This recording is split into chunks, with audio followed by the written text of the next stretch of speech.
sahabai kiram si kanano haibasi sahabai kiram si Allah gi Rasul sallallahu alaihi wasallam sigisi iman gi halatta thengna hauba miyoi singbo aduduneba sahabai kiram haibasi Allah Rasul gi matamda leiramba khoi sahabai kiram oideba maramdi iman puraktam singdudi sahabai kiram oidre makhoina Allah gi Rasul bu uragasu sahabai kiram chingre aduna sahabai kiram aina hairi singsi sisi Allah gi Rasul gi zamana da Allah gi Rasul na hingingai matamda Allah gi Rasul bu iman gi halatta uhawwa miyoi singdo adudu sahabai kiram neba makhoi sing khaki tonganana wari ikhoida liraga tahalli sina karigino haiba matamda Allah na makhoi sing asigi adukki matik parikha si lauba adugiduda loinamak Allah na lorokpa parikha khudingmak makhoina pass tawraga lakhiba amadi Allah gi Rasul gi fijibu thadokhidaba aduduna maram oiraga aroibada makhoi sing asi Allah na radiyallahu anhu wa radu annaina makhoida inam pirime haibadi dunyada lairingaidagi hauna jannata chatlurani haibagi certificate phangkhame makhoi sing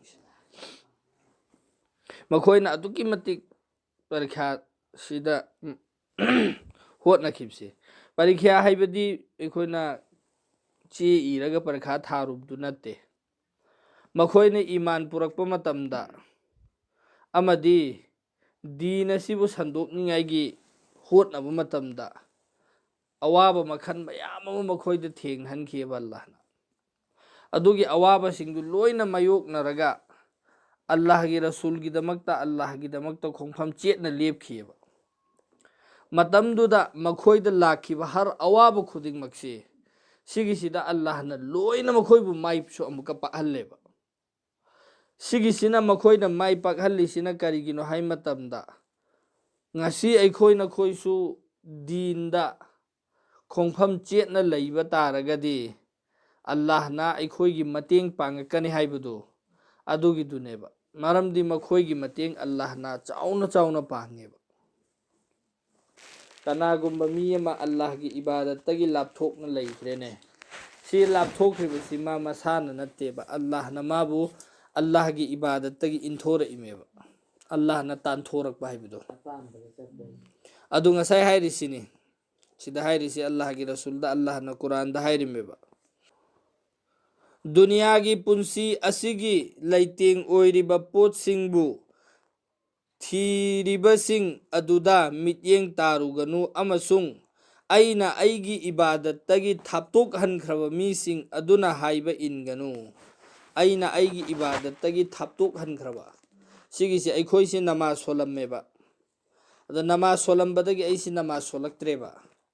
sida aikhoida kapningai gi macha ama oigedameba aisi namaz solammiba aina namaz solaktrisi kari maramgino aigi kari asoiba laikhibdagi Allah na aingonda namaz soningbagi apambase aingondagi lauthokhribano haibagi akiba aikhoida laikedameba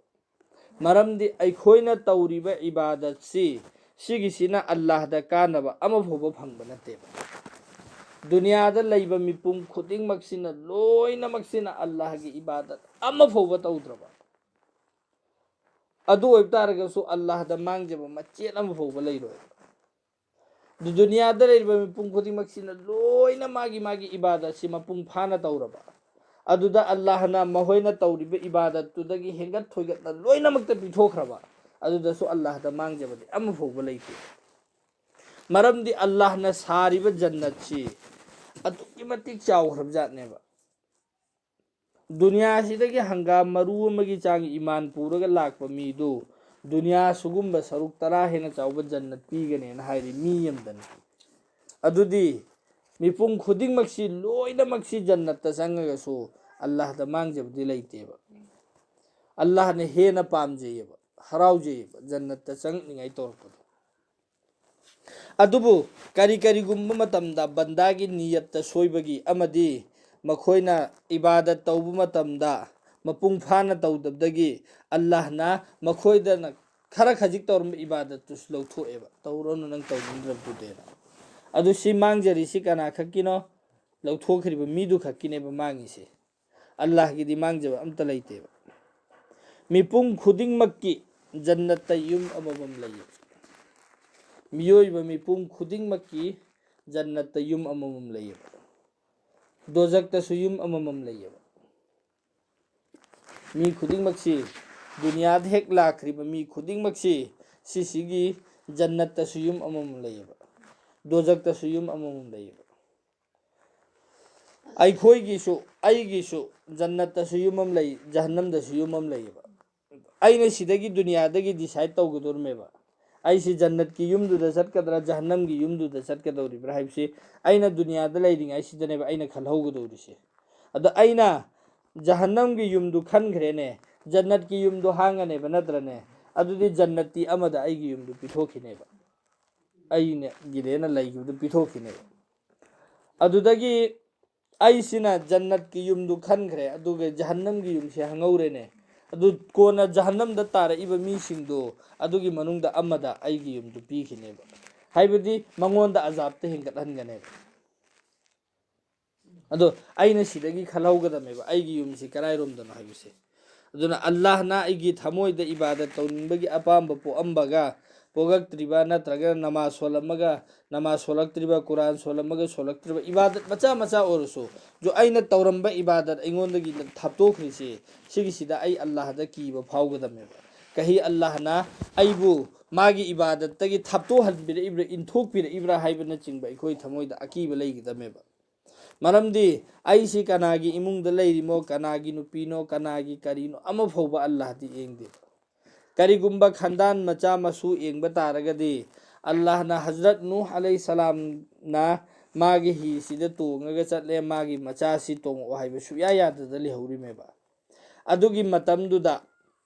ching mathakta kakhatkani aidi hairime ching mathakta su kakhatlimeba du mathang ising sina chawrokpada dum kakhatpa aroibada chingdon du suluba aba matamdo adugi su Hazrat Nuh alayhi salam na hayaba tonga ulau nang aigi hi sidan haib kana machaduna yadamneba do yadab sida ising sina sum chawkhalaga lupa horokanda Hazrat Nuh alayhi salam no onkhatlaga ya Allah aigi icha sen haibneba ado Allah na khabardar nang gi hamna chagi maramda hallaga he wahang hangpada nang hi du sulupan gada men Allah na haib nangi na chagi maramda hallaga he wahang hangakpaganda nang ingonda ai chabu kokpiyon hairakpata nangi hi du sulupan gane Allah na haib maramdi nangna nangi na chagi maramda ingonda hanga anu nangi na chasi nangna chatliba din da chatpa na cha natte aduna nangi na chasi maramda haira anu na hayo aduna Allah nadi ngasaigi aikhoigi thamoigi niyattu engaga fesla tawkidormeba aduna matam khudingmakta kiraga leigadami matam khudingmakta Allah gi ibadat tawrisida thajaba su leigadami hairisi aigi niyat aigi wakhanda leiriba chamamnabdu adudu engaganeba Allah na fesla tawkidaurisidi ado karigumba aingondagi punsi chupagi oina ibadat tawningbagi apambasi Allah na lawthokhrene adordi mini ibadat tawsi haibkana tawsari men aigi wakhanda lakaneba natto oidaba wakhansita aidi khalloidaba wakhan ngangte ikoida khalakkaneba aduga ibadat tagi adum lapthoga leikhidauriba adugumbadagi su kanbininga Allah da dua tawgadami amadi aina tawramba ibadat tagi nanthokhradi ish aina si tawramaga nanthokhrisi karigina khangadami akiba phawgadami kanagumba miyamna ayukta natraga nongthinda la ilaha illallah se amtang thamoi sengna solagadi magi namai amalda leiramba gunasing adu muthatlaga neki sing injanbiyeba adu sigi sandokpa maram si mamangda I khabanen hairisi sida tanatana atopa mafamda so ikoina kyarak taramganeba gunah sing asi Allah na muthat piraga magi gunah neki da onthokpi na haidana karigumba sigi thabuksi tawradi magi gunah sing kokthok piraga neki da onthokpi na hayeba si mem taram mani mamang da so adu sida ikoina khangadaba amadi kaino hay matamda kanagumba miyoi ani mohoi ani si huminnareeba nongmadata pokminnare huminnareeba makhoina miron tarakpadagi amana aranba lambida chatkreba amana achumba lambida chatleba chatliba misima gunagi thabuksu yam tawde afaba thabukte adum khrak tawba yamnadi tawdaba ꯑꯗꯨꯝ ꯑꯃꯁꯤꯅ ꯒꯨꯅꯥꯁꯤꯗ ꯑꯗꯨꯝ tower ꯂꯩꯈ꯭ꯔꯕ ꯒꯨꯅꯥꯁꯤ ꯃꯌꯥꯝ ꯑꯃ ꯇꯧꯈ꯭ꯔꯦꯕ ꯑꯗꯣ ꯇꯥꯡꯀꯛ ꯑꯃ ꯌꯧꯔꯛꯑꯦ ꯆꯍꯤ 30-40 ꯁꯨꯔꯛꯄ ꯃꯇꯝꯗ ꯃꯕꯥꯅꯤꯃꯛꯀꯤꯁꯤ ꯑꯣꯟꯊꯣꯛꯅ ꯃꯇꯝꯗ ꯑꯃꯗꯨꯗꯤ ꯑꯐꯕ ꯊꯕꯛꯇꯤ ꯈꯔ ꯈꯔ ꯇꯧꯕꯅꯤ ꯃꯥꯏ ꯅꯦꯀꯤ ꯈꯔ ꯂꯩꯒꯅꯦꯕ ꯒꯨꯅꯥ ꯇꯧꯗꯕꯅꯤ ꯒꯨꯅꯥꯗꯤ ꯂꯩꯔꯣꯏꯕ ꯑꯃꯗꯨꯗꯤ ꯒꯨꯅꯥ ꯃꯌꯥꯝ ꯑꯃ ꯇꯧꯕꯅꯤꯅ ꯃꯥꯒꯤ ꯒꯨꯅꯥꯗꯤ ꯄꯨꯡꯄꯩ ꯄꯩꯔꯅꯦꯕ ꯊꯟꯅ ꯂꯩꯔꯅꯦꯕ ꯑꯗꯣ ꯍꯥꯏꯔꯤꯕ ꯃꯤꯁꯤ ꯉꯁꯥꯏꯒꯤ ꯒꯨꯅꯥꯗ ꯇꯧꯔ ꯂꯦꯜꯂꯛꯏ ꯃꯤꯁꯤ ꯁꯤꯒꯤꯁꯤꯅ ꯑꯐꯕꯗ ꯑꯣꯟꯁꯤꯜꯂꯛꯑꯦ ꯁꯝꯅ ꯍꯥꯏꯔꯕꯗ ꯍꯧꯖꯤꯛꯀꯤ ꯀꯂꯤꯃꯥꯁꯤꯃꯛ ꯁꯣꯜꯂꯒ ꯊꯃꯣꯏ ꯁꯦꯡꯅ ꯁꯣꯜꯂꯒ ꯑꯆꯨꯝꯕꯗ ꯑꯣꯟꯁꯤꯜꯂꯛꯑꯒ ꯃꯥꯒꯤ ꯒꯨꯅꯥꯁꯤꯡꯗꯨ ꯇꯣꯕꯥ ꯇꯧꯊꯣꯛꯑꯒ ꯑꯐꯕꯔꯣꯝ ꯆꯠꯈ꯭ꯔꯦꯕ ꯑꯗꯣ ꯉꯁꯥꯏꯒꯤ ꯍꯗꯤꯁꯀꯤ ꯃꯇꯨꯡ ꯏꯟꯅ ꯃꯥꯒꯤ ꯒꯨꯅꯥꯁꯤꯡ ꯑꯗꯨ ꯅꯦꯀꯤꯗ ꯑꯣꯟꯊꯣꯛꯄꯤꯑꯅ ꯍꯥꯏꯕ ꯇꯥꯔꯒꯗꯤ ꯉꯁꯥꯏꯒꯤ ꯒꯨꯅꯥ ꯑꯃ ꯐꯥꯎꯕ ꯇꯧꯗꯕꯤꯗ ꯂꯥꯛꯈ꯭ꯔꯤꯕ ꯃꯤꯗꯣ ꯑꯗꯨꯗꯨꯗꯒꯤꯗꯤ ꯉꯁꯥꯏꯒꯤ ꯒꯨꯅꯥꯗ ꯇꯧꯔꯛꯏꯕ ꯃꯤꯁꯤ ꯁꯤꯁꯤꯅ ꯍꯦꯟꯅ ꯅꯦꯀꯤ ꯌꯥꯝꯈ꯭ꯔꯅꯦꯕ ꯌꯥꯝꯃꯣꯏꯗ꯭ꯔꯅꯦ ꯃꯔꯝꯗꯤ ꯃꯥꯏꯗꯤ ꯒꯨꯅꯥ ꯃꯌꯥꯝ ꯑꯃꯅꯤꯅ ꯒꯨꯅꯥꯗꯨ ꯅꯦꯀꯤꯗ ꯑꯣꯟꯊꯣꯔꯀꯥꯟꯗ ꯃꯥꯅ ꯍꯦꯟꯈ꯭ꯔꯅꯦꯕ ꯍꯦꯜꯂꯣꯏꯗ꯭ꯔꯣ ꯑꯗꯨ ꯑꯣꯏꯇꯥꯔꯒꯗꯤ ꯉꯁꯥꯏꯒꯤ ꯑꯐꯕꯗ ꯇꯧꯔ ꯂꯥꯛꯏꯕ ꯃꯤꯗꯣ ꯑꯗꯨꯗꯨꯅ ꯈꯜꯂꯦꯅ ꯑꯩꯅ ꯅꯍꯥꯟꯗꯩꯁꯨ ꯑꯐꯕ ꯇꯧꯕ ꯃꯥꯅ ꯅꯨꯡꯉꯥꯏꯅ ꯒꯨꯅꯥ ꯇꯧꯔ ꯃꯥꯅ ꯅꯦꯀꯤꯗ ꯍꯦꯟꯗꯣꯛꯈ꯭ꯔꯦꯅ ꯈꯜꯂꯛꯀꯅꯤ ꯈꯜꯂꯛꯑꯣꯏꯗ꯭ꯔꯅꯦ ꯑꯗꯨ ꯁꯤꯒꯤ ꯍꯗꯤꯁꯁꯤꯒꯤ ꯃꯇꯂꯕ ꯃꯐꯝ ꯈꯨꯗꯤꯡꯃꯛꯇ ꯖꯍꯥꯕꯤ ꯌꯥꯎꯔꯛꯄ ꯀꯥꯟꯗ ꯃꯥꯒꯤ ꯒꯨꯅꯥꯁꯤꯡ ꯑꯗꯨ ꯅꯦꯀꯤꯗ ꯑꯣꯟꯊꯣꯛꯄꯤꯒꯅꯤꯅ ꯂꯥꯛꯄ ꯃꯇꯝꯗ ꯑꯩꯈꯣꯏꯅ ꯈꯪꯒꯗꯕꯁꯤ ꯃꯥꯅ ꯇꯧꯈ꯭ꯔꯤꯕ ꯒꯨꯅꯥꯁꯤꯡꯗꯣ ꯑꯗꯨꯒꯤꯗꯣ ꯃꯥꯒꯤ ꯅꯥꯃꯥꯏ ꯑꯃꯜꯗꯩ ꯃꯨꯊꯠꯄꯤꯈꯤꯅꯦꯕ ꯍꯥꯏꯕꯗꯤ ꯒꯨꯅꯥ ꯁꯨꯛꯇꯧ ꯇꯧꯈꯤꯗꯕꯒꯨꯝ ꯑꯣꯏꯔꯅꯦꯕ ꯅꯥꯃꯥꯏ ꯑꯃꯜꯗ ꯍꯥꯏꯕꯗꯤ ꯑꯩꯈꯣꯏꯒꯤ ꯀꯤꯔꯥꯃꯟ ꯀꯥꯇꯤꯕꯤꯟ ꯁꯤꯅ ꯏꯖꯟꯈ꯭ꯔꯤꯗꯣ ꯃꯥꯅ ꯁꯤ ꯃꯇꯝꯁꯤꯗ ꯁꯤ ꯒꯨꯅꯥ ꯇꯧꯈꯤꯕ ꯃꯥꯅ ꯁꯤ ꯃꯇꯝꯁꯤꯗ ꯁꯤ ꯒꯨꯅꯥ ꯇꯧꯈꯤꯕ ꯑꯩꯅ ꯏꯈꯤꯕꯁꯤꯡꯗꯣ ꯃꯨꯊꯠꯄꯤꯈ꯭ꯔꯅꯦꯕ ꯃꯨꯊꯠꯈꯤꯕ ꯃꯇꯝꯗꯗꯤ ꯃꯥꯁꯤ ꯀꯌꯥꯃꯠꯀꯤ ꯅꯨꯃꯤꯠꯇꯁꯨ ꯄꯨꯊꯣꯔꯛꯄ ꯀꯥꯟꯗ ꯃꯥꯅ ꯇꯧꯈꯤꯕ ꯑꯗꯨꯁꯤꯡꯗꯨ ꯌꯥꯎꯔꯛꯑꯔꯣꯏꯕ ꯃꯨꯊꯠꯈꯤꯗꯕꯁꯤꯡꯗꯨꯇꯅꯦꯕ ꯌꯥꯎꯔꯛꯀꯗꯧꯔꯤꯁꯦ ꯃꯨꯊꯠꯈꯤꯕꯁꯤꯡꯗꯨꯗꯤ ꯌꯥꯎꯔꯛꯑꯔꯣꯏꯕ ꯑꯗꯨꯃꯥꯏꯅ ꯃꯥꯒꯤ ꯅꯥꯃꯥꯏ ꯑꯃꯜꯗꯒꯤ ꯒꯨꯅꯥꯗꯤ ꯂꯣꯏ ꯃꯨꯊꯠꯈ꯭ꯔꯅꯤ ꯑꯗꯨꯗꯨꯒ ꯃꯥꯒꯤ ꯒꯨꯅꯥꯁꯤꯡ ꯅꯦꯀꯤꯗ ꯑꯣꯟꯊꯣꯛꯄꯤꯒꯅꯤ ꯍꯥꯏꯔꯤꯁꯤꯒꯤ ꯑꯥꯔꯊꯗꯤ ꯃꯥꯅ ꯊꯃꯣꯏ ꯁꯦꯡꯅ ꯄꯛꯀꯤ ꯇꯣꯕꯥ ꯇꯧꯈꯤꯕ ꯇꯥꯔꯒꯗꯤ ꯃꯥꯅ ꯇꯧꯔꯝꯕ ꯒꯨꯅꯥꯒꯤ ꯊꯕꯛꯀꯤ ꯍꯩꯅꯕꯤꯁꯤꯡꯗꯨ ꯑꯗꯨꯗꯣ ꯑꯜꯂꯥꯍꯅ ꯃꯉꯣꯟꯗꯒꯤ ꯂꯧꯊꯣꯛꯑꯒ ꯑꯐꯕ ꯇꯧꯕꯒꯤ ꯍꯩꯅꯕꯤ ꯃꯉꯣꯟꯗ ꯂꯩꯍꯟꯒꯅꯦꯕ ꯃꯥꯅ ꯇꯧꯈ꯭ꯔꯤꯕ ꯒꯨꯅꯥꯁꯤꯡꯗꯨ ꯑꯗꯨꯃꯛ ꯗꯥꯏꯔꯦꯛ ꯅꯦꯀꯤꯗ ꯀꯟꯚꯔꯠ ꯇꯧꯕ ꯅꯠꯇꯦꯕ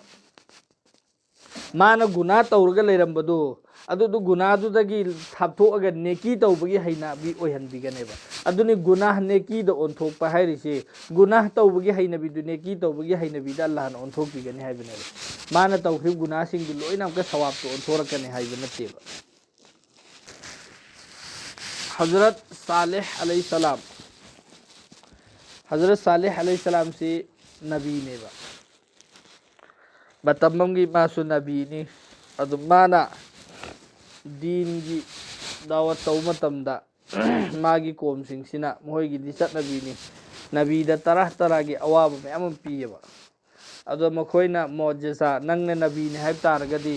नंग सी तौ एंगे ngambरे एंगे नंगना अदु ngambadi अखोय नंगोंदे ईमान पुरके जैसे अल्लाह की रसूलदा कुफारे मक्का सिंगना हंगखिबा अदुमना मंगोंदसु हंगेबा अदु सिंगदुई मनुंगदा अमदी मोहयना हाइरिसे फरे नंगना नबीनी हाइब तारगदी अखोय नंगना हाइबा यारगे बस नंग चिंग असिदगी उट अमा थोहल्लो उसिनी हाइरसे चिंग असिदगी उट अमा चा पोहल्लो उसिनी हाइरसे अदु अदि अखोय ईमान पुरागे ना हाइरे अदु हजरत सालेह अलैहिस्सलाम ना फरे फरे अदु तारगदे ना हाइरगा माना अल्लाह दा दुआ तौरे अल्लाह ना अचौबा उट अमा थोहल्ले चिंगदगी मोय मयाम सिंगकनरे अदुदा ईमान पुरकप्रा अदुदा मोय थोकपा केकेनो खुमम्मगा लैथो चटनखरे ईमान दि पुरखिद्रे अदु मोयना हाइरुबदुगी मतुंग इन्ना थोगइबो उट्टुदी अल्लाह ना थारकपो उटनी दुनियादा लैरबो उट्सिंगदुदगी माने इटोप टोपे इचाउ चाउरे अदुदो हजरत सालेह अलैहिस्सलाम ना हाइरे नखोयना इगोंदे ईमान पुरक्त्रसु फरे तौबतबु नखोय अल्लाह की अजाबतगी हिंगे हाइब तारगदी सिगी उट्से सिगी लाकनगनु माबु वहनगनु मांगोंदा अवाबा पीगनु नत नखोय अल्लाह की अजाब लाकनेन हायेबा अदु तौबतबु मखोयगी हुजिकी उट्सिना मचिनजाक चाबा चटलु मतमदा उट अतै लैरिंग खोय मचिनजाक चारम सेक्तो लोइन चेनखिबा हुजिकी उट्सिना इसिंग थकपा चंग मतमदा अतै लैरिबु लमखोय सेक्तो लोइन चेनखिबा अदुना अवाबा ओइरेबा मखोयदा अदु मखोयना हाइरे नंगी उट्सिना मरम ओइरगा अखोयगी उट्सिंग मचिनजाक चाबा ngamdre इसिंग थकपा ngamdre अदुना ꯀꯔꯤ ꯇꯧꯋꯦꯅ ꯍꯥꯏꯔꯦ ꯑꯗꯨꯗꯒꯤ ꯃꯌꯥꯝ ꯑꯃ ꯍꯥꯏꯅꯔ ꯃꯇꯨꯡꯗ ꯃꯣꯏꯁꯤ ꯕꯥꯔꯤ ꯇꯥꯅꯔꯦ ꯐꯔꯦ ꯅꯣꯡꯃꯅ ꯍꯖꯔꯠ ꯁꯥꯂꯦꯍ ꯑꯂꯩꯍꯤꯁꯁꯥꯂꯥꯝꯒꯤ ꯎꯠꯁꯤ ꯁꯤꯅ ꯏꯁꯤꯡ ꯊꯛꯀꯗꯕ ꯅꯣꯡꯃꯅ ꯃꯈꯣꯏꯒꯤ ꯎꯠꯅ ꯏꯁꯤꯡ ꯊꯛꯀꯗꯕ ꯑꯗꯨꯃꯥꯏꯅ ꯇꯧꯔ ꯕꯥꯔꯤꯁꯤ ꯇꯥꯅꯔꯒ ꯂꯩꯔꯦ ꯑꯗꯨꯗꯁꯨ ꯃꯈꯣꯏꯁꯤ ꯄꯦꯟꯕ ꯅꯥꯏꯗ꯭ꯔꯦ ꯃꯊ꯭ꯋꯥꯏꯁꯤ ꯆꯥꯛꯑꯦꯕ ꯎꯠꯁꯤꯗꯤ ꯆꯥꯎ ꯁꯥꯡꯈ꯭ꯔꯕ ꯐꯖꯈ꯭ꯔꯕ ꯎꯠꯅꯦꯕ ꯑꯗꯨꯅ ꯃꯈꯣꯏ ꯈꯔꯅ ꯈꯟꯅꯔꯦꯕ ꯁꯨꯃꯥꯏꯅ ꯇꯧꯔꯁꯤ ꯃꯥꯒꯤ ꯎꯠꯁꯤ ꯃꯈꯣꯡ ꯀꯛꯊꯠꯂꯁꯤ ꯁꯤꯅꯦꯕ ꯍꯥꯏꯔꯤꯁꯤ ꯇꯨꯃꯤꯟꯅ ꯈꯟꯅꯔꯤꯁꯤ ꯍꯖꯔꯠ ꯁꯥꯂꯦꯍ ꯑꯂꯩꯍꯤꯁꯁꯥꯂꯥꯝꯗꯤ ꯍꯟꯖꯤꯟ ꯍꯟꯖꯤꯟ ꯍꯥꯏꯕ ꯃꯈꯣꯏꯗ ꯇꯧꯒꯅꯨ ꯅꯈꯣꯏ ꯁꯤꯒꯤ ꯎꯠꯁꯤꯗ ꯍꯦꯛ ꯑꯀꯥꯏꯕ ꯑꯃ ꯄꯤꯕ ꯃꯇꯝꯗ ꯁꯤ ꯎꯠꯁꯤ ꯍꯥꯠꯂꯨ ꯇꯥꯔꯗꯤ ꯅꯈꯣꯏ ꯅꯊꯛꯇ ꯑꯜꯂꯥꯍꯒꯤ ꯑꯖꯥꯕ ꯂꯥꯛꯀꯅꯦꯅ ꯍꯥꯏꯌꯦꯕ ꯃꯈꯣꯏꯅ ꯈꯟꯅꯔꯦ ꯃꯈꯣꯡ ꯀꯛꯊꯠꯂꯁꯤ ꯃꯁꯤꯅ ꯑꯗꯨꯗꯨꯒ ꯍꯖꯔꯠ ꯁꯥꯂꯦꯍ ꯑꯂꯩꯍꯤꯁꯁꯥꯂꯥꯝꯒꯤ ꯎꯠꯁꯤꯅ ꯂꯥꯛꯄ ꯃꯐꯝꯁꯤ ꯁꯤꯒꯤꯁꯤꯗ ꯃꯈꯣꯏꯅ ꯂꯨꯝꯃ ꯂꯩꯔꯒ ꯃꯈꯣꯏ ꯃꯤ ꯃꯔꯤꯅ ꯇꯧꯔꯒ ꯍꯖꯔꯠ ꯁꯥꯂꯦꯍ ꯑꯂꯩꯍꯤꯁꯁꯥꯂꯥꯝꯒꯤ ꯎꯠꯁꯤ ꯃꯈꯣꯡ ꯀꯛꯊꯠꯈꯤ ꯑꯗꯨꯗꯒꯤ ꯎꯠꯁꯤ ꯕꯣꯝ ꯇꯨꯔꯦ ꯇꯨꯕꯗꯩꯗꯤ ꯎꯠꯁꯤ ꯈꯣꯡ ꯂꯥꯎꯔꯒ ꯀꯩꯗꯧꯈ꯭ꯔꯦ ꯁꯤꯔꯦ ꯑꯗꯩꯗꯤ ꯑꯜꯂꯥꯍꯒꯤ ꯑꯖꯥꯕ ꯂꯥꯛꯑꯦ ꯃꯈꯣꯏꯒꯤ ꯃꯊꯛꯇ ꯑꯆꯧꯕ ꯑꯜꯂꯥꯍꯒꯤ ꯑꯖꯥꯕ ꯂꯥꯛꯑꯦ ꯑꯜꯂꯥꯍꯅ ꯑꯖꯥꯕꯁꯤ ꯊꯥꯔꯛꯏꯁꯤ ꯃꯈꯣꯏ ꯃꯊꯛꯇ ꯅꯨꯡꯁꯤꯠꯅꯦꯕ ꯁꯤꯠꯍꯜꯂꯛꯏꯁꯤ ꯅꯨꯡꯁꯤꯠꯁꯤ ꯑꯀꯟꯕ ꯁꯤꯜꯂꯛꯄ ꯀꯥꯟꯗ ꯃꯈꯣꯏꯒꯤ ꯃꯇꯝꯒꯤ ꯃꯤꯁꯤꯡꯁꯤ ꯒꯁ ꯍꯨꯝꯐꯨꯇꯔꯥ ꯋꯥꯡꯉꯦꯕ ꯑꯩꯈꯣꯏ ꯁꯤꯒꯨꯝꯕ ꯌꯨꯝꯃꯨꯛ ꯆꯥꯎꯋꯦꯕ ꯃꯁꯥꯒꯁꯤ ꯍꯖꯔꯠ ꯁꯥꯂꯦꯍ ꯑꯂꯩꯍꯤꯁꯁꯥꯂꯥꯝꯒꯤ ꯃꯇꯝꯗ ꯂꯩꯔꯝꯃꯤ ꯃꯤꯁꯤꯡꯁꯤ ꯑꯗꯨꯛꯀꯤ ꯃꯇꯤꯛ ꯋꯥꯡ ꯆꯥꯎꯋꯦꯕ ꯑꯩꯈꯣꯏꯒꯤ ꯀ꯭ꯋꯥ ꯃꯔꯨ ꯄꯥꯝꯕꯤ ꯏꯟꯈꯠꯄ ꯋꯥꯡꯕꯗꯣ ꯑꯗꯨꯃꯨꯛ ꯋꯥꯡꯉꯦꯕ ꯃꯈꯣꯏ ꯃꯤꯁꯤꯡꯁꯦ ꯃꯁꯥꯃꯨꯛ ꯂꯣꯏ ꯆꯥꯎ ꯁꯥꯡꯉꯦꯕ ꯑꯗꯣ ꯃꯈꯣꯏꯁꯤꯡꯅ ꯑꯗꯨꯛꯀꯤ ꯃꯇꯤꯛ ꯆꯥꯎ ꯁꯥꯡꯕꯁꯤꯅ ꯃꯈꯣꯏꯒꯤ ꯌꯨꯝꯁꯤ ꯇꯣꯉꯥꯟꯅꯅ ꯌꯨꯝ ꯑꯣꯏꯅ ꯁꯥꯕꯒꯤ ꯗꯔꯀꯥꯔ ꯑꯣꯏꯗꯦ ꯆꯤꯡ ꯑꯆꯧ ꯑꯆꯧꯕꯁꯤ ꯁꯤꯗ ꯈꯨꯖꯤꯟꯁꯤꯅ ꯈꯣꯠꯂꯅꯤꯗꯅ ꯑꯗꯨꯒ ꯈꯣꯠꯇꯣꯛꯑꯒ ꯃꯅꯨꯡꯁꯤꯗ ꯗꯦꯀꯣꯔꯦꯁꯟ ꯁꯦꯝꯕ ꯃꯈꯣꯏꯒꯤ ꯌꯨꯝ ꯑꯣꯏꯅ ꯂꯩꯕ ꯑꯗꯨꯛꯀꯤ ꯃꯇꯤꯛ ꯆꯥꯎ ꯁꯥꯡꯉꯦꯕ ꯃꯈꯣꯏꯁꯦ ꯑꯗꯨꯒꯤꯗꯣ ꯑꯜꯂꯥꯍꯅ ꯅꯨꯡꯁꯤꯠꯁꯤ ꯁꯤꯜꯂꯛꯄ ꯀꯥꯟꯗ ꯃꯈꯣꯏꯁꯤꯡꯁꯦ ꯑꯩꯈꯣꯏꯒꯤ ꯆꯦꯔꯪ ꯇꯥꯔ ꯂꯩꯀꯥꯟꯗ ꯅꯨꯡꯁꯤꯠ ꯁꯤꯜꯂꯛꯄꯗ ꯄꯥꯏꯕꯗꯣ ꯑꯗꯨꯃꯥꯏꯅꯅꯦꯕ ꯄꯥꯏꯔꯤꯁꯤ ꯃꯨꯛꯁꯤ ꯄꯥꯏꯈꯠꯂꯒ ꯃꯈꯣꯏ ꯃꯁꯦꯟꯒꯁꯤ ꯗꯣꯝ ꯊꯦꯡꯒꯥꯏꯅꯍꯜꯂꯒ ꯎꯪꯉ ꯇꯥꯔꯒ ꯑꯗꯨꯃꯥꯏꯅ ꯇꯧꯔ ꯑꯜꯂꯥꯍꯒꯤ ꯑꯖꯥꯕꯁꯤ ꯂꯣꯏ ꯇꯨꯝꯅ ꯍꯠꯈ꯭ꯔꯦ ꯑꯗꯨꯗ ꯍꯥꯏꯔꯤꯁꯤ ꯍꯖꯔꯠ ꯁꯥꯂꯦꯍ ꯑꯂꯩꯍꯤꯁꯁꯥꯂꯥꯝꯒꯤ ꯎꯠꯀꯤ ꯃꯈꯣꯡ ꯀꯛꯄꯗꯤ ꯃꯈꯣꯏ ꯃꯤ ꯃꯔꯤ ꯈꯛꯇꯅꯦꯕ ꯑꯜꯂꯥꯍꯒꯤ ꯑꯖꯥꯕ ꯂꯥꯛꯄꯗꯤ ꯃꯈꯣꯏ ꯂꯣꯏꯅꯃꯛꯇ ꯑꯜꯂꯥꯍꯒꯤ ꯑꯖꯥꯕ ꯂꯥꯛꯑꯦꯕ ꯑꯗꯨ ꯀꯔꯤꯒꯤꯅꯣ ꯃꯈꯣꯏ ꯃꯔꯤ ꯈꯛꯇ ꯑꯖꯥꯕ ꯄꯤꯕ ꯌꯥꯗ꯭ꯔꯥ ꯑꯇꯩꯗꯁꯨ ꯂꯣꯏꯅꯃꯛꯇ ꯑꯜꯂꯥꯍꯒꯤ ꯑꯖꯥꯕ ꯂꯥꯛꯏꯁꯤ ꯀꯔꯤꯒꯤꯅꯣ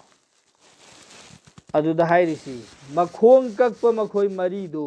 ꯑꯗꯨꯅ ꯇꯧꯕ ꯊꯕꯛꯇꯨꯗ ꯑꯇꯩꯁꯤꯡꯗꯨꯅ ꯊꯤꯡꯗꯕꯒꯤꯅꯦꯕ ꯇꯧꯒꯅꯨꯅ ꯊꯤꯡꯗꯕꯒꯤ ꯎꯅ ꯀꯔꯤꯝ ꯍꯥꯏꯗꯕꯒꯤ ꯊꯕꯛꯇꯨꯕꯨ ꯇꯧꯍꯟꯕꯒꯤ ꯑꯜꯂꯥꯍꯒꯤ ꯑꯖꯥꯕ ꯂꯥꯛꯄ ꯃꯇꯝꯗ ꯑꯄꯨꯟꯕꯗꯅꯦꯕ ꯑꯜꯂꯥꯍꯒꯤ ꯑꯖꯥꯕ ꯂꯥꯛꯇꯣꯏꯁꯦ ꯑꯗꯨꯃꯥꯏꯅ ꯇꯧꯗꯅ ꯁꯤ ꯑꯃꯔ ꯕꯤꯜ ꯃꯥꯔꯨꯐ ꯅꯍꯤ ꯑꯅꯤꯜ ꯃꯨꯟꯀꯔꯅ ꯍꯟꯖꯤꯟ ꯍꯟꯖꯤꯟ ꯍꯥꯏꯔꯤꯁꯤ ꯑꯐꯕ ꯊꯕꯛꯀꯤ ꯍꯨꯀꯝ ꯇꯧꯕ ꯐꯠꯇꯕ ꯊꯕꯛꯇꯒꯤ ꯊꯤꯡꯕ ꯍꯥꯏꯔꯤꯕ ꯄꯣꯠꯁꯤ ꯁꯤꯒꯤꯁꯤ ꯀꯔꯤꯒꯨꯝꯕ ꯑꯩꯈꯣꯏꯒꯤ ꯃꯔꯛꯇꯁꯨ ꯂꯩꯇꯕ ꯇꯥꯔꯒꯗꯤ ꯑꯐꯕ ꯇꯧꯔꯤꯕ ꯃꯤꯁꯤꯡꯗꯨꯒꯤ ꯃꯊꯛꯇꯁꯨ ꯑꯜꯂꯥꯍꯒꯤ ꯑꯖꯥꯕ ꯂꯥꯛꯀꯅꯦꯕ ꯉꯁꯥꯏꯒꯤ ꯍꯖꯔꯠ ꯁꯥꯂꯦꯍ ꯑꯂꯩꯍꯤꯁꯁꯥꯂꯥꯝꯒꯤ ꯎꯠꯇꯤ ꯃꯈꯣꯏ ꯃꯤ ꯃꯔꯤ ꯈꯛꯅ ꯀꯛꯄꯅꯤ ꯑꯗꯨꯕꯨ ꯑꯜꯂꯥꯍꯒꯤ ꯑꯖꯥꯕ ꯂꯥꯛꯄꯗꯤ ꯂꯣꯏꯅꯃꯛꯇ ꯂꯥꯛꯏ ꯑꯩꯈꯣꯏꯁꯦ ꯑꯜꯂꯥꯍꯒꯤ ꯏꯕꯥꯗꯠ ꯂꯦꯞꯇꯕꯤ ꯇꯧꯔꯤꯑꯕ ꯇꯧꯕꯇꯕꯨ ꯂꯩꯔꯤꯕ ꯃꯥꯍꯣꯜꯁꯤꯗ ꯑꯩꯈꯣꯏꯅ ꯑꯜꯂꯥꯍꯒꯤ ꯏꯕꯥꯗꯠꯇꯒꯤ ꯂꯥꯞꯊꯣꯛꯅ ꯂꯩꯕ ꯃꯤꯁꯤꯡꯁꯤ ꯁꯤꯒꯤꯁꯤ ꯑꯩꯈꯣꯏꯅ ꯎꯅ ꯊꯤꯡꯗꯕ ꯇꯥꯔꯕ ꯎꯅ ꯍꯥꯏꯗꯕ ꯇꯥꯔꯕ ꯑꯗꯨꯝ ꯃꯈꯣꯏꯁꯨ ꯃꯈꯣꯏ ꯊꯣꯛꯄ ꯑꯩꯈꯣꯏꯁꯨ ꯑꯩꯈꯣꯏ ꯊꯣꯛꯄ ꯍꯥꯏꯅ ꯂꯩꯕ ꯇꯥꯔꯕ ꯑꯗꯨ ꯑꯣꯏꯔꯗꯤ ꯍꯥꯏꯔꯤꯕ ꯃꯤꯁꯤꯡꯗꯨꯗ ꯑꯜꯂꯥꯍꯒꯤ ꯑꯖꯥꯕ ꯂꯥꯛꯄ ꯀꯥꯟꯗ ꯑꯩꯈꯣꯏꯁꯨ ꯂꯣꯏꯅꯃꯛ ꯆꯟꯅꯅ ꯑꯜꯂꯥꯍꯒꯤ ꯑꯖꯥꯕꯇꯨ ꯑꯗꯨꯝ ꯏꯠꯇꯂꯥ ꯑꯣꯏꯒꯅꯦꯕ ꯃꯐꯝ ꯑꯃꯗ ꯑꯜꯂꯥꯍꯅ ꯑꯖꯥꯕ ꯊꯥꯔꯨꯗꯣ ꯑꯜꯂꯥꯍꯅ ꯑꯖꯥꯕꯁꯤ ꯄꯤꯔꯒ ꯍꯖꯔꯠ ꯖꯤꯕ꯭ꯔꯥꯏꯜ ꯑꯂꯩꯍꯤꯁꯁꯥꯂꯥꯝꯗ ꯊꯥꯈ꯭ꯔꯦ ꯑꯗꯨꯒ ꯃꯍꯥꯛꯅ ꯑꯜꯂꯥꯍꯒꯤ ꯑꯖꯥꯕꯁꯤ ꯊꯥꯒꯦ ꯇꯧꯕ ꯀꯥꯟꯗ ꯍꯥꯏꯔꯤꯕ ꯈꯨꯡꯒꯪꯁꯤ ꯁꯤꯒꯤꯁꯤꯗ ꯑꯜꯂꯥꯍꯒꯤ ꯏꯕꯥꯗꯠ ꯄꯨꯡ 24ꯁꯤ ꯏꯕꯥꯗꯠ ꯇꯧꯕ ꯃꯤ ꯑꯃ ꯂꯩꯕꯁꯤ ꯎꯔꯦ ꯑꯗꯨꯗ ꯍꯜꯂꯒ ꯆꯠꯂ ꯍꯥꯏꯔꯦ ꯑꯜꯂꯥꯍ ꯃꯐꯝꯗꯨꯗꯗꯤ ꯁꯨꯒꯨꯝꯕ ꯃꯤꯑꯣꯏ ꯑꯃꯗꯤ ꯂꯩ ꯄꯨꯡ 24 ꯅꯪꯒꯤ ꯏꯕꯥꯗꯠ ꯇꯧꯔꯒ ꯂꯩ ꯑꯗꯨꯅ ꯑꯖꯥꯕꯁꯤ ꯊꯥꯒꯗꯧꯔꯤꯕ꯭ꯔꯥ ꯊꯥꯔꯣꯏꯗꯧꯔꯤꯕ꯭ꯔꯥ ꯍꯥꯏꯅ ꯍꯪꯕ ꯂꯥꯛꯄꯅꯤ ꯑꯜꯂꯥꯍ ꯇꯕꯥꯔꯛ ꯋꯥ ꯇꯥꯂꯥꯅ ꯍꯥꯏꯌꯦꯕ ꯑꯖꯥꯕꯇꯨ ꯃꯉꯣꯟꯗꯒꯤ ꯍꯧꯁꯤꯅꯤ ꯍꯥꯏꯕ ꯏꯕꯥꯗꯠ ꯇꯧꯔ ꯂꯩꯔꯤꯕ ꯃꯤꯗꯨ ꯃꯉꯣꯟꯗꯒꯤ ꯍꯧꯔꯒ ꯑꯖꯥꯕꯇꯨ ꯂꯣꯏꯅꯃꯛꯇ ꯊꯨꯡꯍꯜꯂꯤꯁꯤꯅꯤ ꯍꯥꯏꯔꯤꯁꯤ ꯃꯔꯝꯗꯤ ꯀꯔꯤꯒꯤꯅꯣ ꯍꯥꯏꯕ ꯀꯥꯟꯗ ꯃꯥ ꯈꯛꯇꯅꯦꯕ ꯍꯣꯜꯂꯒ ꯂꯩꯔꯤꯁꯤ ꯑꯇꯩꯁꯤꯡꯗꯨꯕꯨ ꯑꯜꯂꯥꯍꯒꯤ ꯃꯥꯏꯀꯩꯗ ꯀꯧꯁꯤꯟꯕꯒꯤ ꯊꯕꯛ ꯇꯧꯔꯝꯗꯦꯕ ꯑꯗꯨꯅ ꯃꯉꯣꯟꯗꯒꯤ ꯍꯧꯅ ꯑꯖꯥꯕꯁꯤ ꯇꯥꯍꯜꯂꯦꯕ ꯑꯗꯨꯅ ꯑꯩꯈꯣꯏꯒꯤ ꯃꯔꯛꯇ ꯀꯅꯥꯒꯨꯝꯕ ꯑꯇꯣꯞꯄ ꯑꯩꯈꯣꯏꯅ ꯑꯐꯕ ꯊꯕꯛ ꯇꯧꯔꯒꯁꯨ ꯑꯐꯠꯇꯕ ꯂꯝꯕꯤꯗ ꯂꯩꯔꯤꯕ ꯃꯤꯁꯤꯡꯗꯨ ꯑꯗꯨꯕꯨꯁꯨ ꯑꯩꯈꯣꯏꯅ ꯊꯤꯡꯅꯕ ꯍꯣꯠꯅꯗꯕ ꯇꯥꯔꯒꯗꯤ ꯑꯩꯈꯣꯏꯗꯁꯨ ꯂꯨꯞꯄ ꯀꯥꯟꯗ ꯄꯨꯟꯅ ꯌꯥꯎꯒꯅꯤ ꯑꯩꯈꯣꯏꯁꯤ ꯄꯨꯟꯅ ꯖꯍꯥꯖ ꯑꯃꯗꯇꯅꯦꯕ ꯇꯣꯡꯃꯤꯟꯅꯔꯤꯁꯤ ꯖꯍꯥꯖ ꯑꯃ ꯁꯤꯗ ꯇꯣꯡꯕ ꯀꯥꯟꯗ ꯉꯁꯥꯏꯒꯤ ꯃꯈꯥꯗ ꯂꯩꯕ ꯀꯥꯡꯕꯨꯁꯤ ꯍꯥꯏꯕꯗꯤ ꯖꯍꯥꯖꯁꯤꯗꯁꯨ ꯃꯊꯣꯟ ꯅꯥꯏꯔꯤꯕꯅꯤꯅ ꯑꯆꯧ ꯑꯆꯧꯕ ꯖꯍꯥꯖ ꯂꯩꯌꯦꯕ ꯃꯊꯣꯜ ꯑꯍꯨꯝ ꯃꯔꯤꯒꯤ ꯌꯨꯝ ꯃꯊꯣꯜ ꯑꯍꯨꯝ ꯃꯔꯤꯁꯤ ꯁꯨꯃꯥꯏꯅ ꯆꯥꯎꯕ ꯖꯍꯥꯖꯁꯤ ꯂꯩꯌꯦꯕ ꯑꯗꯣ ꯉꯁꯥꯏꯒꯤ ꯃꯈꯥꯗ ꯇꯣꯡꯉꯤꯕ ꯃꯤꯁꯤꯡꯁꯤ ꯁꯤꯁꯤ ꯏꯁꯤꯡꯒꯤ ꯗꯔꯀꯥꯔ ꯂꯩꯔꯛꯄ ꯀꯥꯟꯗ ꯃꯊꯛꯇ ꯀꯥꯔꯛꯑꯒ ꯏꯁꯤꯡ ꯂꯧꯋꯦꯕ ꯑꯗꯨ ꯃꯈꯣꯏꯅ ꯈꯜꯂꯦꯕ ꯀꯔꯤꯑꯅ ꯑꯩꯈꯣꯏꯅ ꯏꯁꯤꯡꯒ ꯈ꯭ꯋꯥꯏꯗꯒꯤ ꯅꯛꯅꯔꯤꯕꯗꯤ ꯑꯩꯈꯣꯏꯅꯤ ꯃꯔꯝꯗꯤ ꯑꯩꯈꯣꯏ ꯃꯈꯥꯗꯅꯤ ꯂꯩꯔꯤꯁꯦ ꯑꯗꯣ ꯑꯩꯈꯣꯏꯒ ꯏꯁꯤꯡꯒꯗꯤ ꯍꯦꯛꯇ ꯅꯛꯁꯤꯟꯅꯔꯤꯃꯤ ꯑꯩꯈꯣꯏꯅꯗꯤ ꯏꯁꯤꯡ ꯗꯔꯀꯥꯔ ꯂꯩꯀꯥꯟꯗ ꯃꯊꯛꯇ ꯀꯥꯈꯠꯂꯒ ꯏꯁꯤꯡ ꯂꯧꯕꯩ ꯀꯔꯤ ꯖꯔꯨꯔꯠꯅꯣ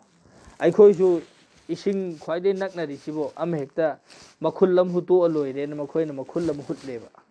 ꯖꯍꯥꯖꯁꯤꯗ ꯃꯊꯛꯇ ꯂꯩꯔꯤꯕ ꯃꯤꯁꯤꯡꯗꯨꯅ ꯍꯨꯜꯂꯛꯏꯕ ꯃꯈꯨꯟꯗꯨ ꯇꯧꯒꯅꯨ ꯅꯈꯣꯏꯅ ꯊꯤꯡꯍꯧꯗꯕ ꯇꯥꯔꯒꯗꯤ ꯃꯊꯛꯀꯤ ꯃꯤꯁꯤꯡꯗꯨ ꯍꯤꯡꯒꯗ꯭ꯔꯕ ꯂꯦꯝꯅ ꯍꯤꯡꯉꯣꯏꯀꯣ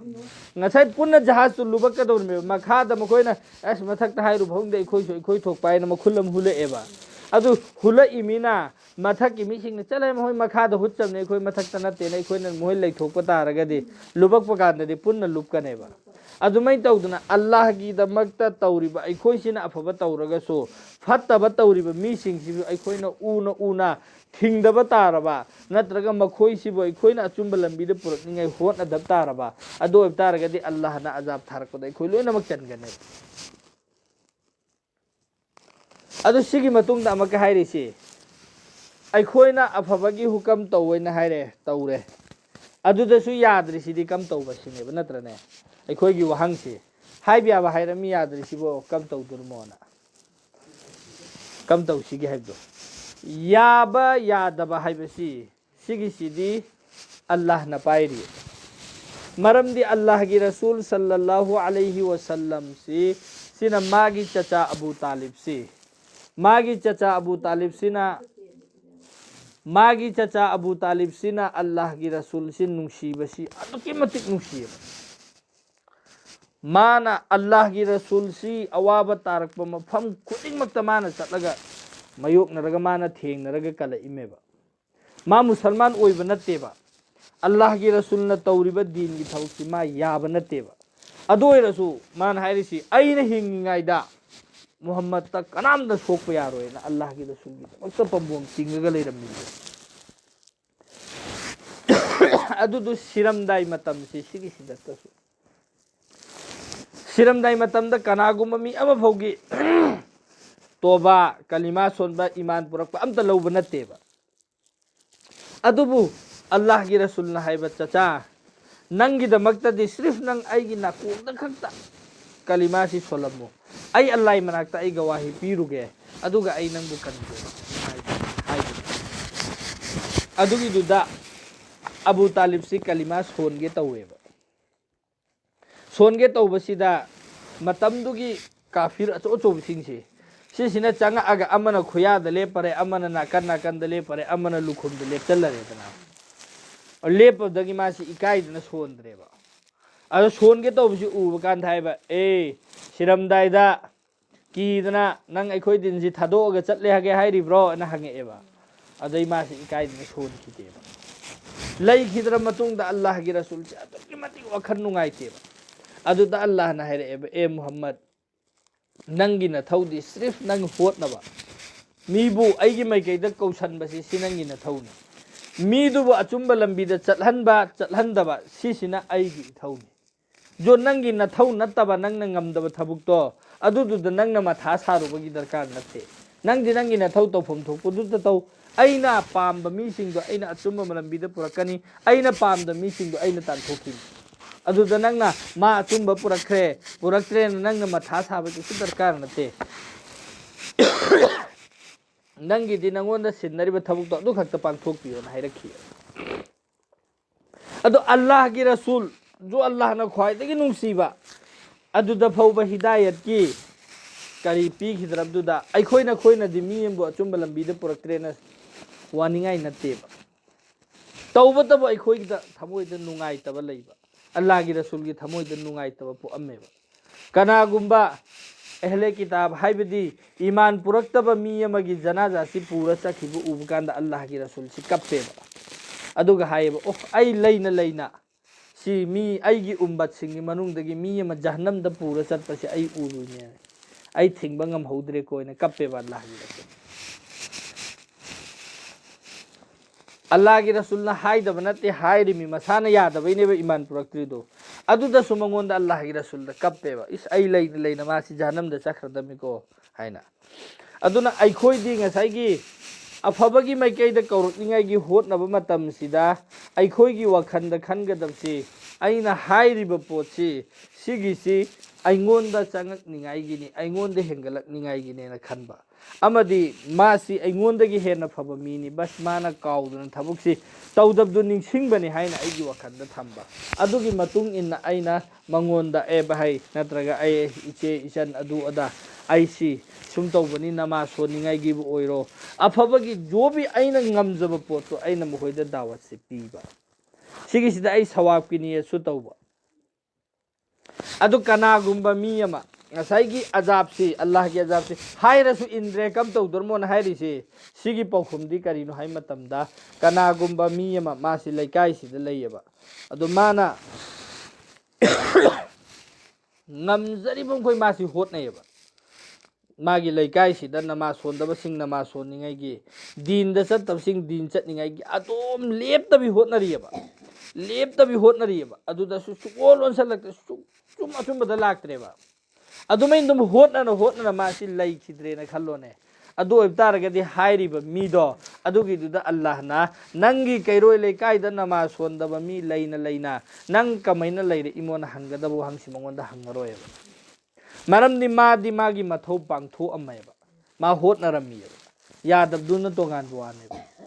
ꯌꯥꯕ ꯌꯥꯗꯕ ꯍꯥꯏꯔꯤꯁꯤꯗꯤ ꯑꯩꯈꯣꯏꯅ ꯍꯣꯠꯅꯔꯤꯁꯤꯗꯤ ꯑꯃꯛ ꯍꯥꯏꯔꯅꯤ ꯑꯅꯤꯔꯛ ꯍꯥꯏꯔꯅꯤ ꯑꯍꯨꯝꯂꯛ ꯁꯨꯕ ꯍꯥꯏꯕꯗꯩꯗꯤ ꯑꯩꯈꯣꯏꯁꯤ ꯃꯤ ꯊꯦꯡꯅꯕꯗ ꯍꯥꯏꯗꯧꯔꯤꯁꯤ ꯑꯁꯤ ꯅꯨꯄꯤ ꯑꯁꯤ ꯑꯩꯅ ꯀꯌꯥꯔꯛ ꯁꯨꯔꯕ ꯇꯥꯂꯤꯝ ꯆꯠꯁꯦꯅ ꯍꯥꯏꯔꯤꯁꯤ ꯃꯅꯥꯅ ꯃꯊꯨꯟꯅ ꯇꯥꯗꯦ ꯂꯥꯏꯃꯛ ꯑꯣꯛꯇꯦ ꯃꯁꯤꯅ ꯍꯥꯏꯗꯕꯅꯤ ꯃꯤꯉꯣꯟꯗ ꯂꯤꯕ ꯍꯧꯈ꯭ꯔꯗꯕꯅꯤ ꯑꯅꯤꯔꯛ ꯑꯍꯨꯝꯂꯛ ꯍꯥꯏꯕꯗ ꯌꯥꯔꯛꯇ꯭ꯔꯗꯤ ꯑꯩꯈꯣꯏꯒꯤ ꯆꯠꯅꯕꯤ ꯍꯩꯅꯕꯤꯅꯦꯕ ꯍꯖꯔꯠ ꯅꯨꯍ ꯑꯂꯩꯍꯤ ꯁꯂꯥꯝꯅ ꯆꯍꯤ 150 ꯗꯤꯟꯒꯤ ꯊꯕꯛ ꯇꯧꯕꯁꯤꯗ ꯃꯤ ꯑꯃꯗ ꯀꯌꯥꯔꯛ ꯍꯟꯖꯤꯜ ꯍꯥꯏꯔꯝꯒꯅꯤ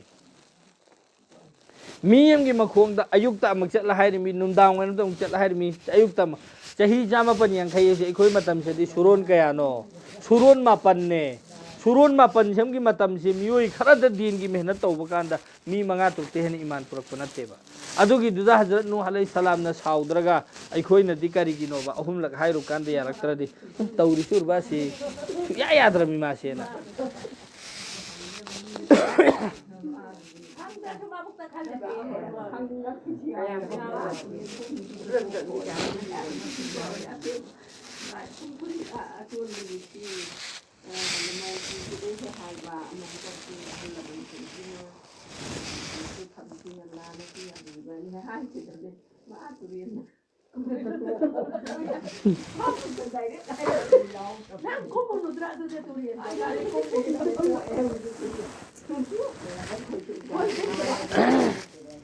ꯃꯤꯑꯣꯏꯕꯒꯤ ꯑꯥꯗꯠꯅꯦꯕ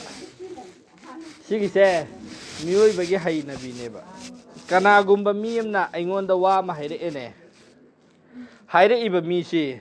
ꯁꯤꯒꯤ ꯑꯁꯣꯏꯕꯁꯤ ꯍꯥꯟꯅ ꯑꯩ ꯎꯏꯌꯦꯕ ꯑꯣꯟꯖꯜꯂꯒ ꯃꯥꯁꯤ ꯀꯔꯤ ꯇꯧꯔꯤꯃꯣ ꯍꯥꯟꯅ ꯌꯦꯡꯉꯦꯕ ꯈ꯭ꯋꯥꯏꯗꯒꯤ ꯐꯠꯇꯕ ꯃꯤ ꯑꯃꯅ ꯑꯩꯉꯣꯟꯗ ꯑꯐꯕꯒꯤ ꯃꯔꯝꯗ ꯑꯩꯒꯤ ꯑꯁꯣꯏꯕ ꯑꯝꯗ ꯍꯥꯏꯕꯤꯔꯝꯃꯦꯅꯦ ꯑꯩꯁꯤ ꯍꯔꯥꯎꯐꯝ ꯊꯣꯛꯏꯅꯦꯕ ꯃꯥ ꯐꯠꯇꯕꯗꯨꯅ ꯇꯣꯉꯥꯟꯕ ꯋꯥꯅꯤ ꯃꯥꯅ ꯍꯥꯏꯔꯝꯃꯤꯕ ꯋꯥꯗꯤ ꯑꯩꯒꯤꯗꯃꯛꯇ ꯀꯥꯟꯅꯕ ꯋꯥꯅꯦꯕ ꯃꯥ ꯐꯠꯇꯕꯗꯨꯅ ꯃꯥꯒꯤ ꯃꯐꯝꯗ ꯐꯠꯆꯗꯕꯅꯤ ꯃꯥꯅ ꯍꯥꯏꯔꯝꯃꯤꯕ ꯋꯥꯗꯨꯗꯤ ꯑꯩꯒꯤꯗꯃꯛꯇ ꯑꯐꯕꯅꯦꯕ ꯑꯗꯨꯗꯤ ꯑꯩꯒꯤꯗꯃꯛꯇ ꯑꯐꯕ ꯍꯥꯏꯔꯝꯃꯤꯕ ꯋꯥꯁꯤ ꯁꯤꯒꯤꯁꯤ ꯑꯩ ꯍꯔꯥꯎꯐꯝ ꯊꯣꯛꯑꯦꯕ ꯁꯤꯒꯤ ꯑꯣꯟꯅ ꯇꯩꯅꯕꯗ ꯑꯩꯈꯣꯏꯅ ꯇꯧꯔꯤꯁꯤꯗꯤ ꯑꯩꯉꯣꯟꯗ ꯑꯩꯒꯤꯗꯃꯛꯇ ꯑꯐꯕ ꯋꯥꯁꯤ ꯍꯥꯏꯔꯛꯄ ꯃꯇꯝꯁꯤꯗ ꯑꯩ ꯁꯥꯎꯅꯤꯡꯉꯤꯃꯦꯕ ꯃꯥ ꯇꯧꯒꯦꯗꯤ ꯂꯩꯇ꯭ꯔꯦ ꯃꯤꯉꯣꯟꯗ ꯍꯩꯄꯥ ꯁꯥꯔꯤꯁꯦꯅ ꯁꯤ ꯀꯔꯤꯒꯤꯅꯣ ꯑꯩꯒꯤ ꯊꯃꯣꯏꯗ ꯏꯃꯥꯟꯁꯤꯒꯤ ꯍꯟꯊꯈꯤꯕ ꯌꯥꯎꯗꯕꯒꯤ ꯈꯨꯗꯝꯅꯦꯕ ꯃꯤꯑꯣꯏꯕꯁꯤꯅ ꯒꯨꯅꯥ ꯑꯃ ꯇꯧꯕ ꯃꯇꯝꯗ ꯃꯥꯒꯤ ꯊꯃꯣꯏꯁꯤꯗ ꯑꯃꯨꯕ ꯅꯨꯛꯇꯥ ꯑꯃ ꯊꯤꯜꯂꯤ ꯍꯥꯏꯗꯅ ꯑꯅꯤꯁꯨꯕ ꯒꯨꯅꯥ ꯇꯧꯕꯗ ꯑꯅꯤꯁꯨꯕ ꯅꯨꯛꯇꯥ ꯑꯗꯨꯃꯥꯏꯅ ꯁꯨꯝ ꯒꯨꯅꯥꯁꯤ ꯌꯥꯝꯅ ꯇꯧꯁꯤꯜꯂꯛꯑꯒꯗꯤ ꯃꯥꯒꯤ ꯊꯃꯣꯏꯁꯤ ꯄꯨꯝꯃꯝ ꯃꯝꯁꯤꯟꯈ꯭ꯔꯅꯦꯕ ꯃꯝꯁꯜꯂꯒ ꯑꯃꯨꯕ ꯑꯣꯏꯅ ꯂꯩꯈ꯭ꯔꯅꯦꯕ ꯑꯃꯨꯕ ꯑꯣꯏꯅ ꯂꯩꯔꯕꯁꯤꯒꯤ ꯃꯇꯨꯡꯗꯗꯤ ꯀꯅꯥꯒꯨꯝꯕ ꯃꯤ ꯑꯃꯅ ꯃꯉꯣꯟꯗ ꯗꯤꯟꯒꯤ ꯋꯥꯁꯤ ꯍꯥꯏꯔꯛꯄ ꯀꯥꯟꯗ ꯑꯜꯂꯥꯍꯒꯤ ꯏꯕꯥꯗꯠ ꯑꯃꯗꯤ ꯍꯥꯏꯕꯗꯤ ꯑꯜꯂꯥꯍꯅ ꯌꯥꯅꯤꯡꯒꯗꯕ ꯖꯟꯅꯠ ꯆꯠꯀꯗꯕ ꯋꯥꯁꯤ ꯑꯃ ꯍꯥꯏꯔꯛꯄ ꯀꯥꯟꯗ ꯃꯉꯣꯟꯗ ꯇꯤꯡꯈꯪꯅ ꯊꯤꯟꯕꯒꯨꯝ ꯑꯣꯏꯒꯅꯦꯕ, ꯇꯥꯅꯤꯡꯉꯣꯏꯕ. ꯆꯦꯟꯕꯗꯤ ꯌꯥꯗꯕꯅꯤꯅ ꯃꯨꯁꯜꯃꯥꯟ ꯃꯔꯛꯇ ꯂꯩꯔꯃꯤꯅ ꯑꯥꯝꯅꯦ ꯁꯥꯝꯅꯦꯗ ꯊꯦꯡꯖꯟꯅꯔꯒ ꯍꯥꯏꯅꯔꯛꯄ ꯃꯇꯝꯗꯁꯨꯅꯦ ꯑꯩꯁꯤꯅꯅꯦ ꯍꯥꯏꯔꯛꯏꯕ ꯃꯤꯗꯨꯒꯤ ꯑꯁꯣꯏꯕꯅꯦꯕ ꯑꯩ ꯋꯥꯈꯜꯗ ꯍꯥꯟꯅ ꯄꯨꯔꯛꯀꯗꯧꯔꯤꯁꯦ. ꯇꯧꯔꯤꯁꯤ ꯇꯧꯒꯦꯗꯤ ꯂꯩꯇꯕ ꯙꯞ ꯇꯧꯗꯅ ꯃꯁꯤꯗ ꯍꯥꯏꯕ ꯑꯃ ꯋꯥꯈꯜꯗ ꯆꯪꯉꯛꯀꯗꯧꯔꯤꯅꯦꯕ. ꯗꯤꯟꯒꯤ ꯋꯥ ꯇꯥꯅꯤꯡꯉꯛꯇ꯭ꯔꯕ ꯑꯃꯗꯤ ꯑꯜꯂꯥꯍ ꯔꯁꯨꯜꯒꯤ ꯋꯥ ꯇꯥꯕ ꯀꯥꯟꯗ ꯑꯩꯒꯤ ꯊꯃꯣꯏꯗ ꯊꯣꯠꯊꯔꯒ ꯑꯩꯉꯣꯟꯗ ꯑꯃꯜꯒꯤ ꯑꯄꯥꯝꯕ ꯄꯣꯛꯂꯛꯇ꯭ꯔꯕ, ꯑꯗꯨ ꯑꯣꯏꯕ ꯇꯥꯔꯒꯗꯤ ꯑꯩꯁꯤ ꯈ꯭ꯋꯥꯏꯗꯒꯤ ꯀꯤꯅꯤꯡꯉꯥꯏ ꯑꯣꯏꯕ ꯃꯆꯥꯛꯅꯦꯕ. ꯈ꯭ꯋꯥꯏꯗꯒꯤ ꯀꯤꯅꯤꯡꯉꯥꯏ ꯑꯣꯏꯕ ꯃꯆꯥꯛꯅꯦꯕ ꯑꯩꯁꯦ. ꯑꯗꯨꯗꯁꯨ ꯑꯩꯅ ꯀꯤꯍꯧꯗꯕ ꯇꯥꯔꯒꯗꯤ ꯑꯩ ꯏꯃꯥꯟꯒꯤ ꯁꯥꯠꯇ ꯍꯜꯂꯔꯣꯏꯕ. ꯏꯃꯥꯟꯒꯤ ꯁꯥꯠꯇ ꯍꯟꯗꯕ ꯇꯥꯔꯒꯗꯤ ꯑꯩꯒꯤ ꯍꯧꯒꯠꯂꯨꯗꯧꯔꯤꯁꯤ ꯀꯥꯐꯤꯔꯁꯤꯡꯒꯤ ꯃꯔꯛꯇꯅꯦꯕ ꯍꯧꯒꯠꯂꯨꯗꯧꯔꯤꯁꯤ. ꯕꯒꯦꯔ ꯀꯔꯤꯝꯇ ꯍꯤꯁꯥꯕ ꯑꯃꯐꯥꯎ ꯂꯩꯇꯕꯤꯗ ꯗꯥꯏꯔꯦꯛ ꯑꯍꯥꯟꯕ ꯍꯣꯏ ꯊꯛꯈꯤꯗꯕ ꯀꯥꯡꯕꯨꯗꯨ ꯑꯗꯨꯏ ꯃꯔꯛꯇꯅꯦꯕ ꯑꯩꯅ ꯍꯧꯒꯠꯂꯨꯗꯧꯔꯤꯁꯤ. ꯈ꯭ꯋꯥꯏꯒꯤ ꯀꯤꯅꯤꯡꯉꯥꯏꯅꯦꯕ. ꯏꯃꯥꯟꯒꯤ, ꯌꯀꯤꯟꯒꯤ, ꯑꯜꯂꯥꯍꯒꯤ ꯔꯁꯨꯜꯒꯤ ꯋꯥ ꯍꯥꯏꯕ ꯀꯥꯟꯗ ꯑꯩꯒꯤ ꯊꯃꯣꯏꯁꯤ ꯇꯥꯅꯤꯡꯕ ꯄꯣꯛꯀꯗꯕꯅꯦꯕ. ꯑꯃꯗꯤ ꯇꯥꯔꯒ ꯑꯩꯉꯣꯟꯗ ꯑꯃꯜ ꯇꯧꯅꯤꯡꯕꯒꯤ ꯑꯄꯥꯝꯕ ꯄꯣꯛꯀꯗꯕꯅꯦꯕ. ꯁꯤꯐꯥꯎꯕ ꯑꯩꯒꯤ ꯊꯃꯣꯏꯗ ꯄꯣꯛꯂꯛꯇꯕ ꯇꯥꯔꯒꯗꯤ ꯑꯩꯁꯤ ꯀꯤꯅꯤꯡꯉꯥꯏ ꯃꯆꯥꯛꯅꯦꯕ. ꯀꯤꯕꯁꯤ ꯑꯩꯒꯤ ꯊꯃꯣꯏꯅ ꯌꯥꯒꯦꯔꯥ ꯌꯥꯔꯣꯏꯔꯥ ꯑꯩ ꯏꯁꯥꯅ ꯁꯤꯗꯗꯤ ꯑꯣꯟꯁꯤꯜꯂꯒ ꯀꯞꯄꯒ ꯑꯜꯂꯥꯍꯗ ꯇꯣꯕꯥ ꯇꯧꯊꯣꯛꯍꯧꯒꯗꯕꯅꯦꯕ. ꯅꯠꯇꯕ ꯇꯥꯔꯒꯗꯤ ꯑꯩ ꯑꯔꯥꯟꯕ ꯂꯝꯕꯤꯗ ꯂꯩꯔꯝꯃꯦꯕ. ꯑꯩ ꯊꯃꯣꯏꯁꯤ ꯃꯨꯁꯟꯈ꯭ꯔꯃꯤ, ꯑꯐꯕ ꯋꯥ ꯆꯪꯉꯛꯇ꯭ꯔꯃꯤ, ꯑꯗꯨꯅ ꯑꯩꯒꯤ ठिकाना ꯑꯩꯒꯤ ꯃꯐꯝ ꯑꯔꯥꯟꯕꯗ ꯆꯠꯈ꯭ꯔꯗꯕꯅꯦꯕ. ꯑꯗꯨꯅ ꯑꯩꯈꯣꯏꯗ ꯃꯤꯅ ꯍꯥꯏꯔꯛꯄꯗꯁꯨ, ꯃꯤꯅ ꯍꯥꯏꯔꯛꯄ ꯇꯥꯔꯁꯨ ꯇꯨꯃꯤꯟꯅ ꯄꯨꯛꯅꯤꯡ ꯆꯪꯅ ꯇꯥꯕ ꯑꯃꯗꯤ ꯑꯃꯜ ꯇꯧꯅꯤꯡꯕꯒꯤ ꯑꯄꯥꯝꯕ ꯎꯠꯄ. ꯑꯩꯈꯣꯏꯅ ꯈꯣꯏꯗꯤ ꯂꯥꯏꯔꯗꯅ ꯍꯖꯔꯠ ꯏꯃꯥꯝ ꯑꯕꯨ ꯍꯅꯤꯐꯥ. ꯍꯖꯔꯠ ꯏꯃꯥꯝ ꯑꯕꯨ ꯍꯅꯤꯐꯥꯁꯤ ꯑꯆꯧꯕ ꯑꯥꯂꯤꯝꯅꯦꯕ. ꯑꯩꯈꯣꯏ ꯃꯥꯒꯤ ꯃꯇꯨꯡ ꯏꯜꯂꯤꯅꯦꯕ. ꯃꯉꯣꯟꯗ ꯅꯨꯄꯤ ꯍꯥꯏꯕꯗꯤ ꯚꯪꯒꯤ ꯍꯥꯏꯗꯤ ꯑꯩꯈꯣꯏꯒꯤ ꯑꯁꯣꯝꯗꯗꯤ ꯚꯪꯒꯤꯅ ꯂꯩꯌꯦꯕ. ꯀꯔꯤꯁꯤ ꯁꯣꯔꯣꯛ ꯃꯄꯥꯟꯗ ꯌꯨꯝ ꯁꯥꯔꯒ ꯂꯩꯕ, ꯃꯈꯣꯏꯒꯤ ꯃꯌꯨꯝ ꯇꯣꯉꯥꯟꯅ ꯂꯩꯕ ꯅꯠꯇꯦ. ꯑꯗꯣ ꯑꯗꯨꯋꯥꯏꯗ ꯑꯗꯨꯝ ꯌꯨꯝ ꯀꯩ ꯁꯥꯔ ꯂꯩꯔꯒ ꯐꯠꯇ ꯍꯥꯎꯊꯤ ꯁꯦꯡꯕ ꯈꯣꯠꯄ ꯃꯣꯏ ꯃꯊꯧꯅꯦꯕ. ꯑꯗꯩ ꯐꯪꯉꯛꯄ ꯄꯩꯁꯥ ꯅꯨꯡꯁꯥ ꯈꯔ ꯆꯥꯔ ꯂꯩ, ꯃꯇꯝ ꯈꯔ ꯂꯩꯔ ꯑꯗꯨꯝ ꯍꯣꯡꯉ ꯆꯠꯈꯤꯕ. ꯑꯗꯨꯒꯨꯝꯕ ꯚꯪꯒꯤꯁꯤꯡꯁꯤ, ꯁꯤꯒꯤ ꯃꯅꯨꯡꯗ ꯑꯃꯅ ꯚꯪꯒꯤ ꯑꯃꯅ ꯃꯉꯣꯟꯗ ꯃꯁꯂꯥ ꯑꯃ ꯃꯥꯅ ꯈꯪꯗꯗꯅ ꯆꯃꯝꯅꯗ ꯂꯩꯕ ꯀꯥꯟꯗ ꯍꯥꯏꯔꯛꯄꯅꯦꯕ. ꯑꯗꯨꯗꯨꯅꯦꯅ. ꯑꯗꯣ ꯃꯥꯅ ꯃꯄꯨꯟꯁꯤ ꯆꯨꯞꯄ ꯍꯧꯖꯤꯛꯀꯤ ꯚꯪꯒꯤꯁꯤ ꯁꯤꯁꯤꯒꯤ ꯏꯖꯠ ꯇꯧꯈꯤꯑꯕ. ꯃꯥꯁꯤꯅ ꯑꯩꯒꯤ ꯈꯪꯗꯕ ꯑꯃ ꯇꯥꯛꯄꯤꯔꯛꯈ꯭ꯔꯤꯃꯤꯅ ꯍꯧꯖꯤꯛꯀꯤ ꯚꯪꯒꯤꯁꯤꯒꯤ ꯃꯄꯨꯟꯁꯤ ꯆꯨꯞꯄ ꯃꯥꯅ ꯀꯔꯤ ꯇꯧꯈꯤꯑꯕ, ꯏꯖꯠ ꯇꯧꯈꯤꯑꯕ. ꯑꯗꯨꯗꯤ ꯑꯩꯈꯣꯏꯗꯒꯤ ꯈꯪꯗꯕ ꯑꯃ ꯍꯥꯏꯔꯛꯄ ꯃꯇꯝꯗ ꯑꯩꯈꯣꯏꯅ ꯍꯔꯥꯎ ꯍꯔꯥꯎ ꯇꯥꯕ, ꯑꯗꯨꯒꯤ ꯑꯄꯥꯝꯕ ꯄꯣꯛꯄ. ꯅꯠꯇ꯭ꯔꯗꯤ ꯁꯤꯗꯤ ꯑꯩꯅ ꯇꯥꯅꯤꯡꯕꯅꯦ, ꯑꯩꯅ ꯇꯥꯅꯤꯡꯉꯦꯅ ꯇꯥꯅꯤꯡꯕ ꯁꯥꯔꯁꯨ ꯑꯩ ꯊꯃꯣꯏꯅ ꯌꯥꯗ꯭ꯔꯗꯤ ꯀꯩꯅꯣꯝ ꯈꯜꯂꯛꯀꯗꯧꯔꯤꯃꯦꯕ. ꯑꯗꯨ ꯈꯜꯂꯛꯄ ꯀꯥꯟꯗ ꯇꯣꯕꯥ ꯇꯧꯊꯣꯛꯍꯧꯒꯗꯕꯅꯦꯕ. ꯀꯞꯄꯒ ꯑꯜꯂꯥꯍꯗ ꯍꯥꯏꯖꯍꯧꯒꯗꯕꯅꯦꯕ. ꯅꯠꯇ꯭ꯔꯗꯤ ꯑꯩꯒꯤ ꯊꯃꯣꯏꯁꯤ ꯅꯥꯀꯜ ꯑꯃꯗ ꯆꯠꯈ꯭ꯔꯃꯦ ꯑꯩꯈꯣꯏ ꯈꯪꯒꯗꯕꯅꯦꯕ. ꯑꯜꯂꯥꯍꯅ ꯑꯩꯈꯣꯏ ꯈꯨꯗꯤꯡꯃꯛ ꯍꯦꯟꯗꯣꯛ ꯊꯣꯏꯗꯣꯛꯅ ꯑꯃꯜ ꯇꯧꯕ ꯉꯝꯕꯒꯤ ꯄꯥꯡꯒꯜ ꯄꯤꯅꯕꯤꯕ ꯑꯣꯏꯁꯅꯨ.